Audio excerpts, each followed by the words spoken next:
Shalom, selamat pagi Bapak Ibu yang dikasihi oleh Tuhan Yesus Kristus.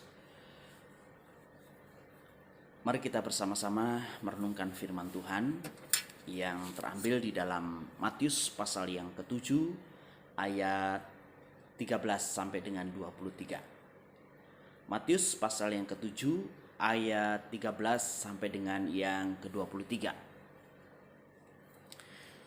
Saya akan membaca dan biarlah Bapak Ibu menyimaknya. Jalan yang benar. Masuklah melalui pintu yang sesak, karena lebarlah pintu dan luaslah jalan yang menuju kepada kebinasaan, dan banyak orang yang masuk melaluinya. Karena sesaklah pintu dan sempitlah jalan yang menuju kepada kehidupan, dan sedikit orang yang mendapatinya.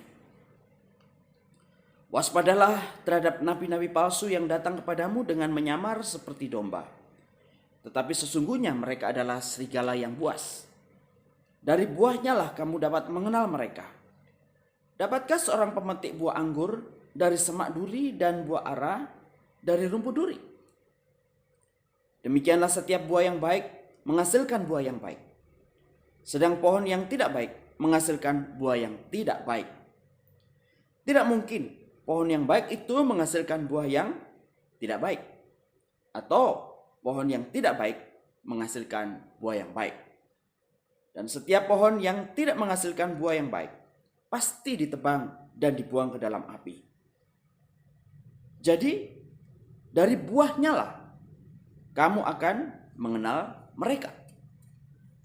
Bukan setiap orang yang berseru kepadaku, Tuhan, Tuhan, akan masuk ke dalam kerajaan surga, melainkan dia yang melakukan kehendak Bapakku yang di surga.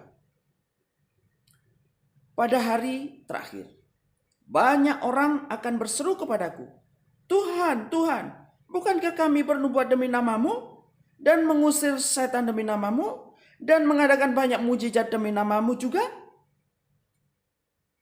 Pada waktu itulah aku akan berterus terang kepada mereka dan berkata, aku tidak pernah mengenal kamu.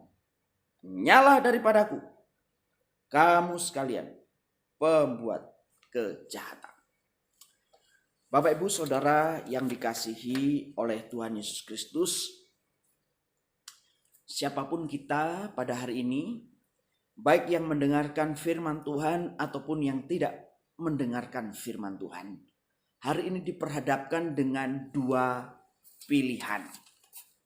Sama seperti pada waktu Tuhan mengatakan kepada Israel di dalam Ulangan 30 ayat yang ke-15, ya. Ingatlah, aku menghadapkan kepadamu pada hari ini kehidupan dan keberuntungan, kematian dan kecelakaan. Ya. Bahkan Yosua pun berkata, ya, pilihlah pada hari ini, ya, untuk beribadah kepada Tuhan atau tidak. Tetapi aku dan seisi keluargaku, aku akan beribadah kepada Tuhan. Saudaraku yang dikasihi oleh Tuhan, tidak ada seorang pun yang tidak diperhadapkan dengan pilihan.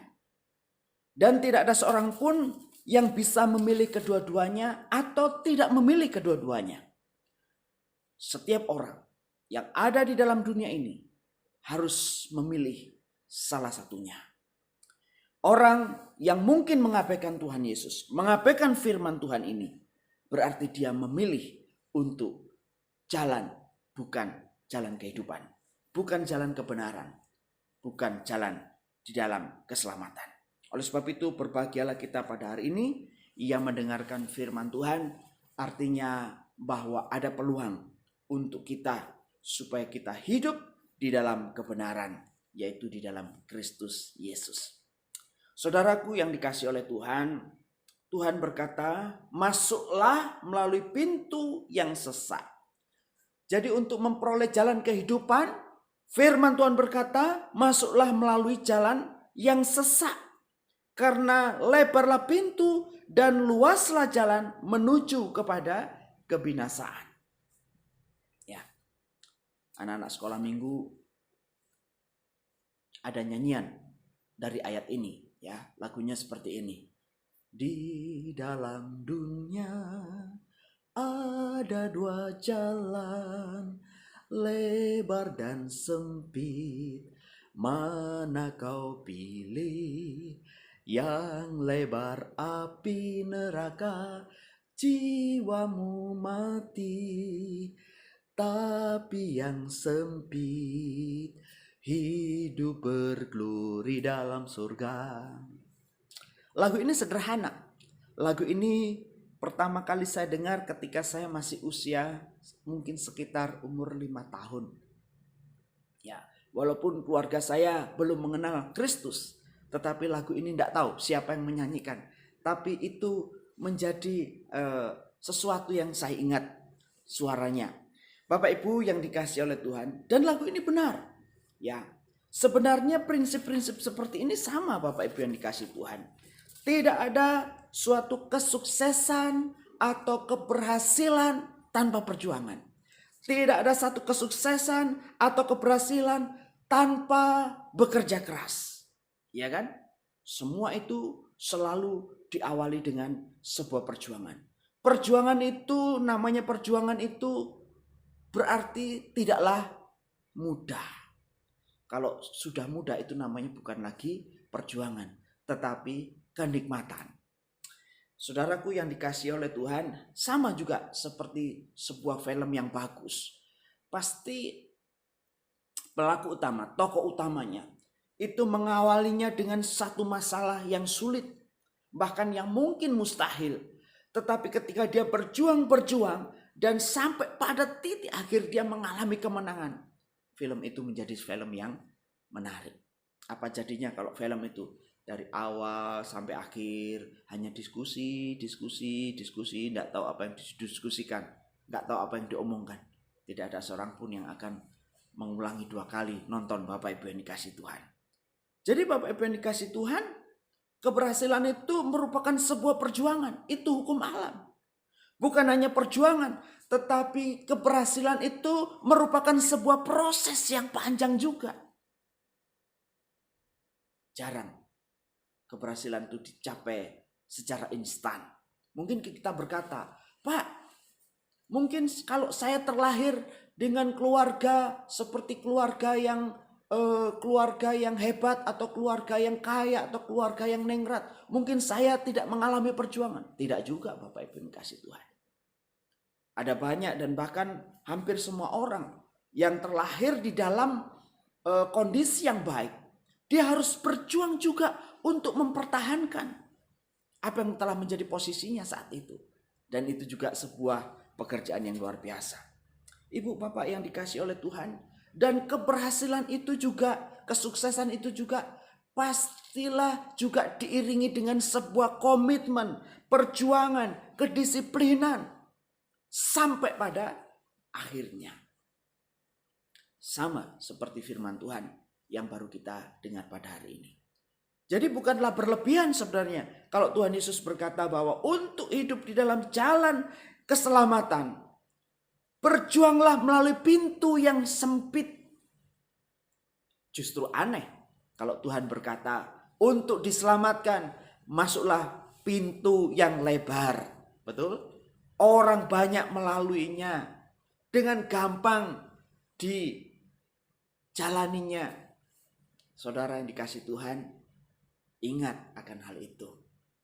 Ada istilah rajin pangkal pandai, hemat pangkal kaya.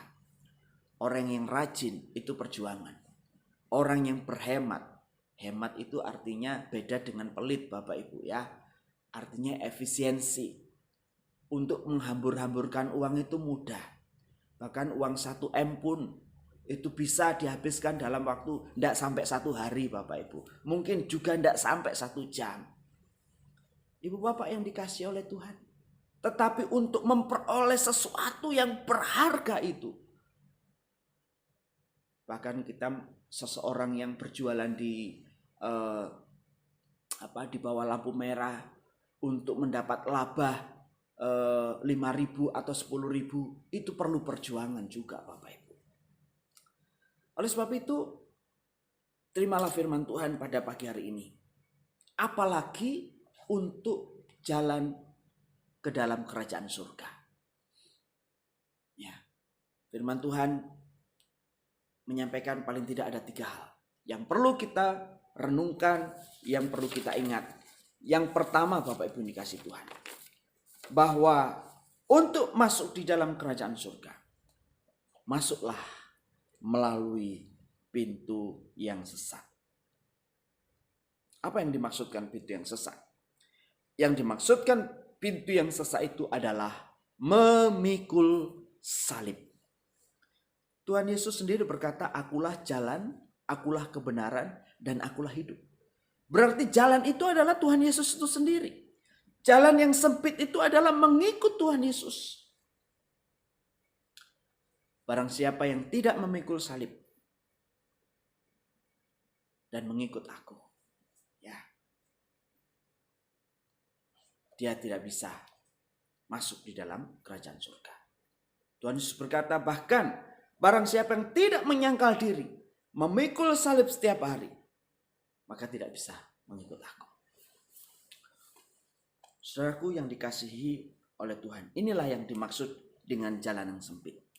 Kita harus menyadari bahwa mengikut Tuhan Yesus itu juga ada resiko. Kita bersyukur kalau di dalam mengikut Tuhan sampai saat ini kita tidak mengalami kesulitan-kesulitan yang besar. Apapun yang menjadi kesulitan, kadang-kadang kesulitan itu juga karena pelanggaran kita sendiri, karena kecerobohan kita sendiri. Dapat kita bayangkan, seandainya kita harus memilih antara Kristus dan kehilangan nyawa, antara Kristus dan kehilangan pekerjaan, antara Kristus dan kehilangan mungkin apa yang berharga dalam hidup kita. Bapak Ibu yang dikasih Tuhan, mengikut Kristus itu juga berarti kita bisa mengikut teladan daripada Kristus. Mari kita renungkan, siapakah Kristus? Kristus adalah Tuhan yang menjadi manusia. Dia pemilik segala sesuatu. Dan pada saat dia menyelamatkan manusia, di awal kehadirannya, mengawalinya dengan penderitaan. Yesus yang layak ditinggikan, yang kelahirannya saja dinyatakan oleh para malaikat. Dia tidak lahir di istana. Dia tidak lahir dalam keluarga yang berkemapanan. Dia lahir di palungan tempat makan kambing dan domba. Dan pada masa kecilnya pun juga hidup di dalam kesederhanaan. Yusuf dan Maria bukan orang kaya. Apa buktinya? Pada saat Yesus diserahkan, dia membawa 2 ekor tekukur. Itu artinya bahwa termasuk dalam ekonomi yang lemah. Kalau kita mengeluh di dalam hal kemiskinan, Yesus mengalami. Kalau kita mengeluh di dalam kekurangan, Yesus mengalami. Kalau kita mengeluh di dalam kelaparan, sudah lupakah Tuhan Yesus pernah berpuasa 40 hari, 40 malam. Kalau kita mengeluh di dalam penderitaan, Tuhan Yesus pernah merasakan. Bahkan mulai dianiaya di gedung Mahkamah Agama sampai di Herodes, sampai Pilatus. Bahkan berjalan di Via Dolorosa sampai mati di atas kayu salib. Bahkan Tuhan Yesus tidak keluar dari perkataan satupun keluhan. Perkataannya hanya, Bapa, ampunilah mereka, sebab mereka tidak tahu apa yang mereka lakukan. Yesus menjadi teladan di dalam kehidupan kita. Hari-hari ini, apa yang Bapak Ibu rasakan? Sehingga Bapak Ibu mengeluh, sehingga Bapak Ibu marah, sehingga Bapak Ibu kecewa, sehingga Bapak Ibu merasakan seperti hidup sendiri. Tuhan Yesus sudah merasakannya. Apakah Bapak Ibu mengalami penderitaan karena pencobaan? Tuhan Yesus mengalami pencobaan juga.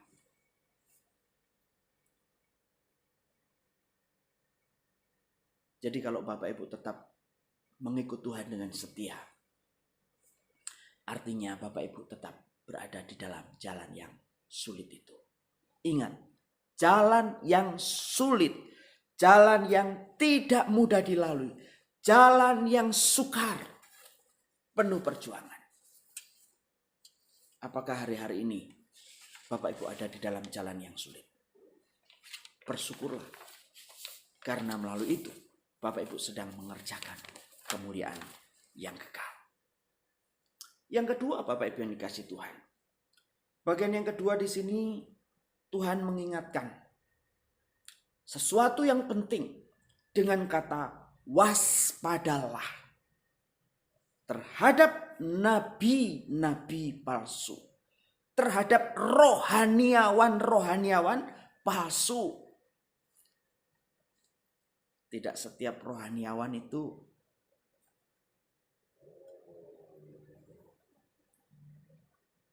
adalah hamba Tuhan.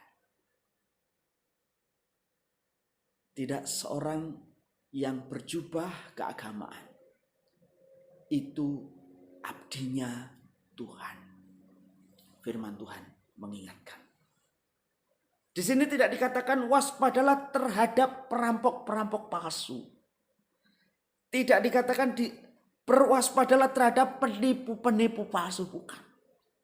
Ya, kata yang dipakai adalah nabi. Bapak Ibu tahu nabi? Berarti ada nabi palsu. Bukan hanya rasul palsu. Bukan hanya hamba Tuhan palsu. Nabi itu punya level yang lebih tinggi ya. Orang yang berbicara dengan Tuhan dalam tanda kutip.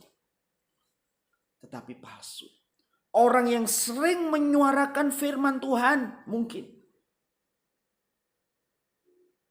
Tetapi ternyata nabi palsu. Pemberita firman palsu. Terus bagaimana? Apa yang membedakan? Apakah dilihat dari bajunya? Atau mungkin dilihat dari jasnya, dasinya? Bukan ukuran Bapak Ibu. Firman Tuhan memberitahu kepada kita. Ya, dari buahnya lah kamu dapat memahami mereka. Dari buahnya lah kamu dapat memperhatikan siapa dia. Saudara yang dikasihi Tuhan, menyampaikan firman Tuhan itu setiap orang bisa. Memberitakan firman itu, menyampaikan ayat-ayat firman, apalagi menghafalnya, anak sekolah minggu pun bisa. Bahkan Bapak Ibu juga belum tentu bisa membuat mujizat. Belum tentu juga bisa mungkin mendoakan orang sakit dan sembuh. Tapi firman Tuhan berkata, bahkan orang-orang yang dapat melakukan mujizat pun masih dikategorikan pengikut-pengikut palsu. Artinya apa Bapak Ibu? Betapa kita itu harus sungguh-sungguh waspada. Sungguh-sungguh kita harus memperhatikan apa yang kita jalani, apa yang kita ikuti.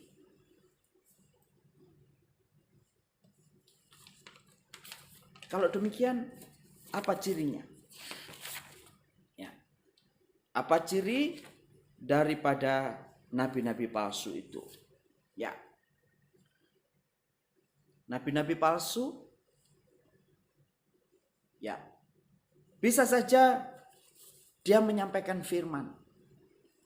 Tetapi pada akhirnya dia berkata bahwa ya, semua ajaran itu baik. Ya. Keselamatan itu bisa dihapus dengan kebaikan kita. Yesus itu hanya salah satu nabi, salah satu orang yang dapat menyelamatkan. Dan lebih lagi Bapak Ibu, bahwa tujuan akhir daripada pemberita-pemberita firman itu sebenarnya bukanlah surga, sebenarnya bukanlah Kristus, tetapi urusan kemakmuran, urusan hidup yang enak, urusan hidup di dalam kekayaan, urusan harta benda, urusan kekayaan, urusan kehormatan dunia, urusan jabatan, urusan kekuasaan. Dari buahnya lah, dari akhirnya lah kita dapat memperhatikan.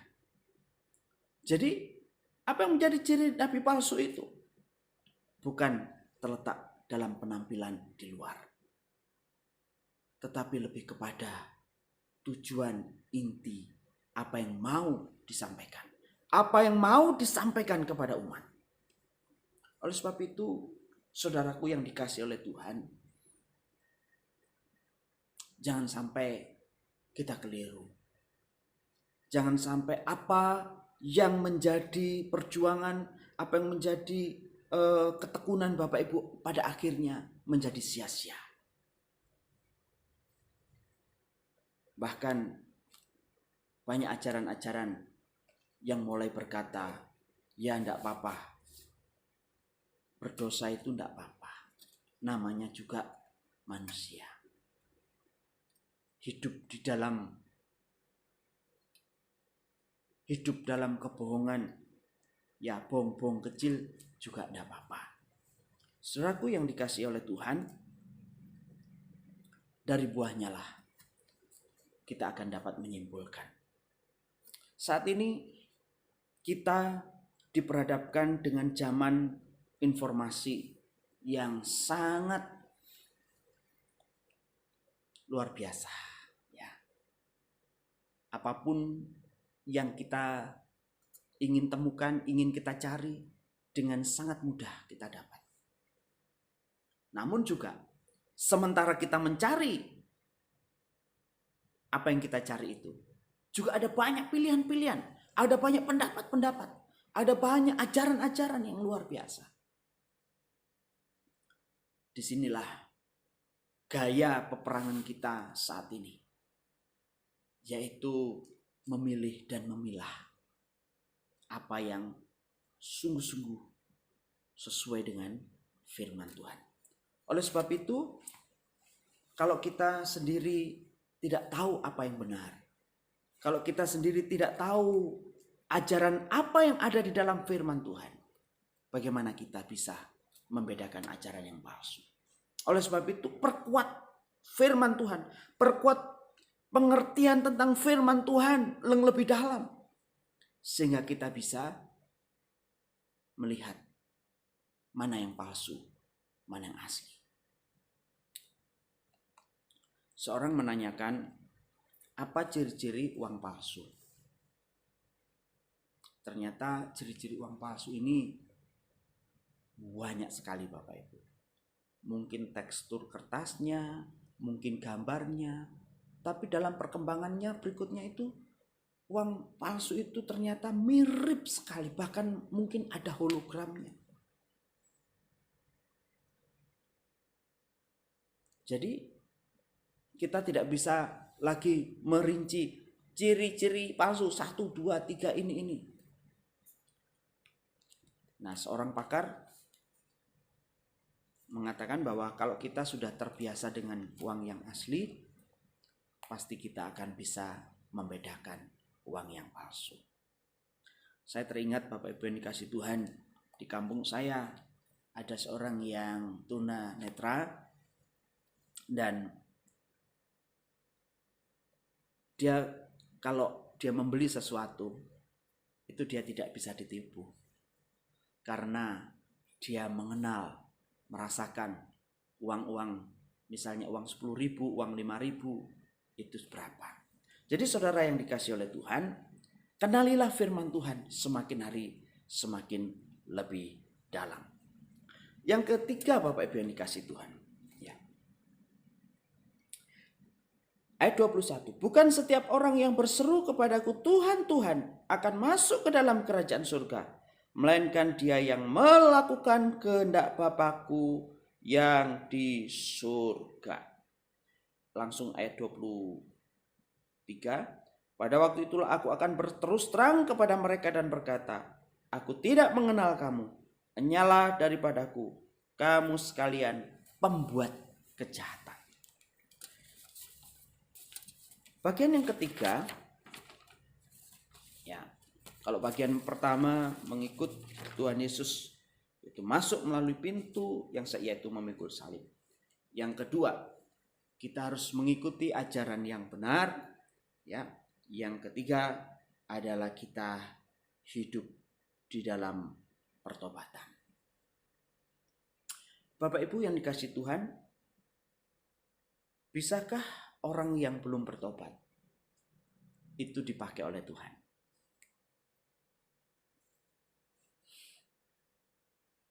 Mungkin di antara Bapak Ibu ada yang menjawab, tidak bisa Pak, dia kan belum bertobat. Bisa Bapak Ibu. Bahkan orang yang berdosa pun bisa dipakai Tuhan. Batu pun bisa dipakai oleh Tuhan. Bahkan makhluk apapun bisa dipakai oleh Tuhan untuk memberitakan firman-Nya, betul? Alam semesta yang ada ini juga dipakai Tuhan. Melalui alam semesta ini, orang bisa melihat kemuliaan Tuhan.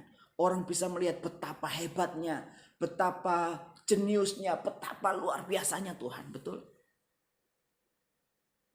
Jadi Bapak Ibu harus membedakan antara keberadaan orang itu dan apa yang dilakukannya. Maksudnya begini. Orang itu bisa saja sepertinya melayani Tuhan. Orang itu bisa saja sepertinya berbuat sesuatu untuk Tuhan. Tetapi Tuhan sendiri yang mengenal orang itu. Kata mengenal ini sesuatu yang lebih dalam dari kata tahu.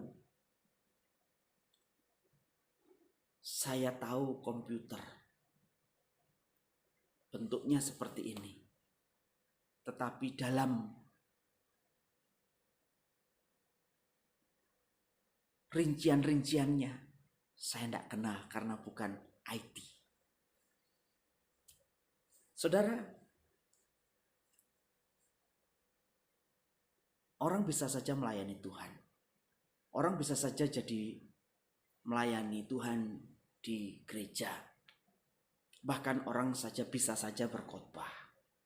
Bukan hanya berkhotbah, tapi orang bisa saja membuat mujizat.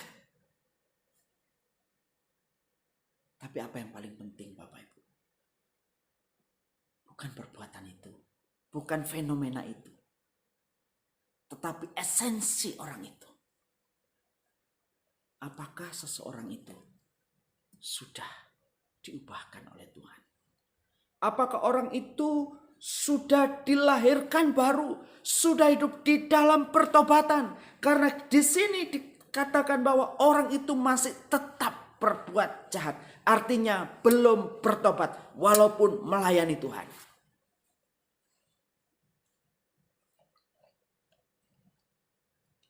Jadi saudara,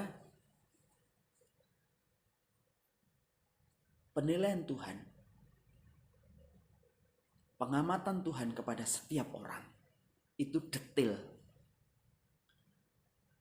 Cara Tuhan melihat seseorang itu sampai jauh ke dalam yang paling dalam.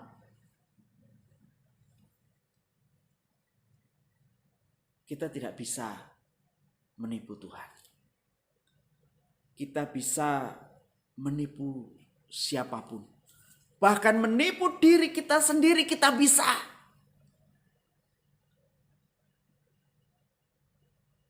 Tapi ingat, ada satu pribadi yang tidak bisa ditipu, Tuhan. Itu sebabnya pentingnya kita hidup di dalam pertobatan. Hidup di dalam kemurnian hati. Karena apa? Mungkin orang tidak tahu, tetapi Tuhan memperhatikan. Saudaraku yang dikasihi oleh Tuhan, kalau boleh saya ulangi, apakah jalan menuju kepada keselamatan? Apakah jalan menuju ke kebenaran? Yang pertama, mengikut Tuhan Yesus. Karena tidak ada jalan lain kecuali mengiring Tuhan Yesus, yaitu dengan memikul salib. Yang kedua, memiliki keteguhan di dalam firman Tuhan. Tidak mudah diombang-ambingkan dengan penipu-penipu yang berkedok agama. Yang ketiga, tetap hidup di dalam pertobatan. Hidup melakukan firman Tuhan. Dan hidup di dalam kesetiaan sampai pada akhirnya. Sama seperti seorang atlet, Bapak Ibu yang dikasih Tuhan, dinyatakan sebagai pemenang pada saat dia berlari. Walaupun dia punya kecepatan yang super cepat, tapi hampir di akhir finish dia berhenti. Dia tidak disebut pemenang. Seorang pemenang, seorang yang berada dalam jalan kebenaran, seorang yang diselamatkan adalah orang yang menang sampai akhir. Kiranya firman Tuhan memberkati kita semuanya.